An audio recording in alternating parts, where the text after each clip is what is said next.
26শে December বৃহস্পতিবার হুগলি জেলার দশঘোড়া বকুলতলা বোসপাড়া মন্দির প্রসঙ্গে যুগ পুরুষোত্তম পরম প্রেমময় শ্রী শ্রী ঠাকুর অনুকূল চন্দ্র 137তম জন্ম মহোৎসবে এই দিন দশঘোড়া সৎসঙ্গ কেন্দ্রের 11তম বার্ষিক উৎসবে সারাদিন বিভিন্ন মাঙ্গলিক ও সাংস্কৃতিক অনুষ্ঠানের আয়োজন করা হয়। এই অনুষ্ঠানে উপস্থিত ছিলেন ধনিয়াখালীর বিধানসভার বিধায়ক অসীম পাত্র। বৃহস্পতিবার ভোরবেলায় নহবত ও বেদ মঙ্গল এবং সকালে সঙ্গীতাঞ্জলির পরই শোভাযাত্রা, তারপরেই সুস্থ ব্যক্তিদের কম্বল বিতরণ, দুপুরে গুণীজনদের সম্বর্ধনা এবং মাধ্যমে আগত কমপক্ষে 20,000 ভক্তদের জন্য ভোগের আয়োজন করা হয়। এই বাৎসরিক সব অনুষ্ঠানে কমপক্ষে 22,000 ভক্তরা উপস্থিত ছিলেন। সমগ্র অনুষ্ঠানের দায়িত্বপ্রাপ্ত কর্মী শ্রী কাশীনাথ হালদার ও সভাপতি নবকুমার ঘড়ুই এবং সহযোগিতায় সীমন্ত দত্ত ও তাপস দে এবং প্রদীপ মুখার্জির অন্যান্য সকল সদস্যগণ।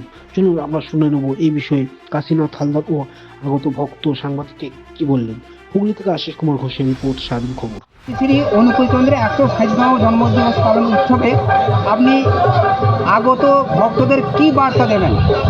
যে আগামী দিনে আমরা দেশকে রক্ষা করার জন্য আমার ঠাকুরের বলাই আছে যে একদিন দেখা যাবে যে শ্বেত শুভ্র ব্যক্তিরা বস্ত্র পরিধান করে তারা ভারত জয় করছে, পৃথিবী জয় করছে। তার কারণ একমাত্র দরকার আমাদের নিষ্ঠা, ভালোবাসা, প্রেম, এইটাই আমাদের পুঁজি। পরম দয়াল ওই জন্যই নাম হচ্ছে পরম প্রেমময় শ্রী শ্রী ঠাকুর অনুকূল চন্দ্র। তার কারণ এইটাই যে তিনি প্রেম বিলিয়েছেন। তিনি বলেছেন যে আমি একটা সাম্রাজ্য ত্যাগ করতে পারি কিন্তু একটা মানুষ ত্যাগ করতে পারি না। আর তিনি বলেছেন যে মানুষ আপন টাকা পাওয়ার যত বাড়ির মানুষ ধর, অতএব আমাদের লক্ষ্য হলো মানুষ ধরা। আমরা তার শিষ্য, আমরা তার আশীর মাথায় নিয়ে আমরা মানুষ ধরার কাজে নেমে পড়ি। কততম চলছে আপনার? আমাদের 137তম জন্মোৎসব এটা। আপনার নাম? আমার নাম কাশীনাথ হালদার, বাড়ি দশঘোড়ায়। বেরিয়েছেন, আপনার কেমন লাগছে? খুব ভালো লাগছে। কত লোকজন, রাস্তাঘাট। এই শোভাযাত্রায় কি আপনি প্রথম না আগে বেরিয়েছেন? না, আগেও আমরা অংশগ্রহণ করেছি। এখন থেকে কত পর্যন্ত হচ্ছে যাচ্ছে? এটা তো দশঘোড়ার বকুলতলা থেকে এখন কোথা পর্যন্ত হবে সে তো জানি না। এখন স্টেশন বাজারের দিকে রওনা দিয়েছি। আনুমানিক কতজনের শোভাযাত্রা বেরিয়েছেন?